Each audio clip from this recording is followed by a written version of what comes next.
Hello everyone, welcome back to the channel. Let's continue implementing the CoreUI and let's implement async image. It is the component that's going to be responsible for loading the image asynchronously from network. I would like to start from the code behind and define the needed dependencies.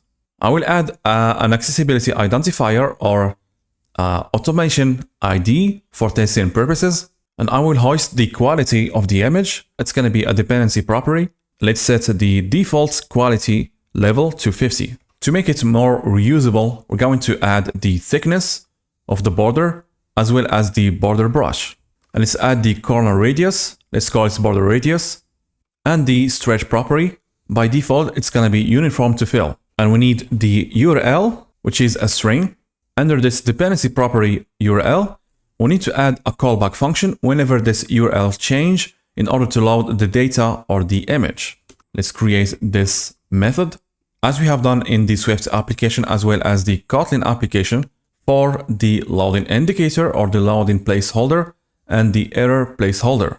Now we would like to add here some routed events. For example, when the loading of the image has just started, let's call it loading started. We can define it by using public, it should be public, and static read only routed events. Let's name it loading started events. All right, let's see the suggestion event manager and register this event, which is loading started bubble. And I think that's correct. Now we have to add it programmatically by calling image and add handler. It should be a public static function. Let's call it add loading as shown here. Add loading started handler. Instead of this, it has to be async image and routed event handler. All right, here we have to do image and add handler loading started event and handler, and another function to remove the handler as shown here, image and handler, image remove handler. Now we have to add with the same manner handlers when loading completed and for the loading failed. Now let's switch back to the design. I'm gonna use here border because we want to have some borders for the image to control basically the border brush, thickness and corner radius. For the border brush from the dependency property, the same for border thickness and corner radius. Inside we have to put the image as well as the loading indicator, placeholder, and the error indicator placeholder. Therefore, we have to use grid, and let's use the image components from WPF. Let's give it a name, for example, image control, the horizontal alignment and vertical alignment stretch. For the cache mode, it should be bitmap cache, and for the stretch value from the stretch dependency property. And for testing purposes, we have to add the automation ID. Underneath, we have to put the loading indicator by using content control, and by default, it has to be hidden. And for the error indicator with the same manner. Instead, I'm gonna add here for the names part. It's not gonna be clipped correctly. If we keep it like this, we need to add a mask. And the mask, basically, it's going to be a border around the image. Underneath, I'm going to add this border that we're going to call overlay or mask or whatever you want. Let's name it mask. Now for the background color, it shouldn't be like this, just going to be white. And for the corner radius from the dependency property, border radius, and it should be visible. Now we have to wrap the rest within a grid, and we have to set the opacity mask for this particular grid, visual brush, from the mask that you have defined earlier, which is this border, and visual equal binding and element name mask. You can add here instead of background, it could be, I don't know, something like static resource and background to make it more dynamic. Or you can just do instead of static resource, I don't know if it's gonna work, dynamic resource, I'm not sure. But let's try this dynamic resource and background anyway. Let's come back to the async image. Now under the code behind, whenever this async image is ready, more precisely, the image component, when it's loaded, we have to attach an event handler. Let's call it load image. Let's implement it.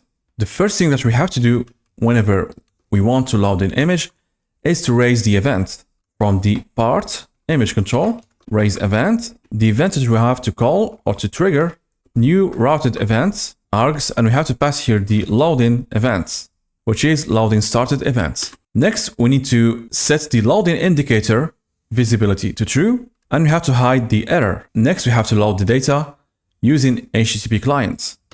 This can trigger an exception. We're gonna be using the variable HTTP client, and let's get the response HTTP client and get async URL without result, please. We have to do response and ensure success status code. We have to add here a wait, and this load function should be async. Now we have to read the stream of data using variable, all right, as shown here. Now we have to construct or to build the bitmap to be shown in the image. And at the end, it's gonna be attached as the source of the image. For the bitmap, we have to do here begin init to initialize the bitmap.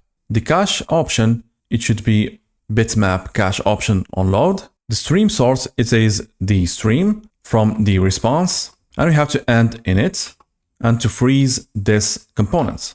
At the end, we're going to set, as shown here, collapse or hide the loading indicator, which is very important here, is we have to trigger the event loading complete. In case if we have an error, we need to hide basically the loading indicator and show the error indicator and trigger the event loading failed event. Now, almost with the same manner, whenever the URL changed, we have to load basically the image. But first of all, we have to check if the dependency object is an async image. Otherwise, we have to do here an early return. Next, we have to use the image dispatcher to change the visibility and the image source initially to null. By doing await image dispatcher and invoke async, we're going to show the loading indicator, hide the error indicator, and set the source to null. Next, we need to trigger the event, loading started event. Now we need to check if the URL is not null or white space, and it is valid URI. In this case, we're going to do the same thing here, using the dispatcher of the image to hide the loading indicator and to show the error. And we have to trigger the event loading failed event. And we have to do here an early return. Now we have a valid URI or URL. We can proceed as we have done earlier by getting the data, setting the data for the bitmap image. Next, we have to use the dispatcher of image to assign the source of the image control and to hide basically the loading indicator and to hide the error indicator and to trigger the event loading completed. And for testing purposes, I'm gonna set here the contents of this image control if we want to make some assertion. For example, if we have the correct URL by using automation property and the set help text by using the image URL. If we have an error, we're gonna set the image control source to null and to hide the visibility of the loading indicator and to show the error indicator and to trigger the event loading failed event. I'm gonna copy this section, should be null, loading indicator collapsed, error is visible. And for this one, we don't need it, and we have to trigger the event loading failed. And for the return type of on URL change should be void. All right. I think that's pretty much it for the implementation of async image. Let's see if it's working as expected by providing a preview. Let's add a preview. Let's name it async image preview. It's not going to be user control. It should be window WPF. Let's use the component from CoreUI async image. Import the component. Let's set, for example, the quality level to 25. And for the URL from the mock data, we have to import mock and preview image. Now let's assign the progress indicator. We're going to use the progress indicator from material design. Now for the error indicator, let's wrap it within a collapsed stack panel. And let's show an SVG as well as a normal text. Try to import the images from CoreUI as well as the mock data SVG. Now let's add this preview to the list of previews. Under main window, I'm gonna copy this button. Here it should be async image preview. Open async image preview. In the code behind, copy this. Try to copy the same name of the function. Instead, it should be async image preview. And before moving forward, we have to start the PHP server, MySQL server, and running PHP artisan serve. First of all, I have just to clone the application, create the environment file, and add database name and database connection to MySQL. I have to create in the file from MySQL admin panel. and add the app URL, which is the localhost. Run this command, composer install with the flag prefer this, and as well as this command, npm update. And basically we have some kind of mismatch on dependencies. We have to use the legacy peer deps, then run migrate for the migration, seed the database by running php artisan database seed, and run the server as usual. After doing all those steps, run php artisan serve. Now the server is running. Let's run the preview. Click on async image preview. Here's the progress indicator, and we have the image from the server. It's going to occupy the maximum size, if you will.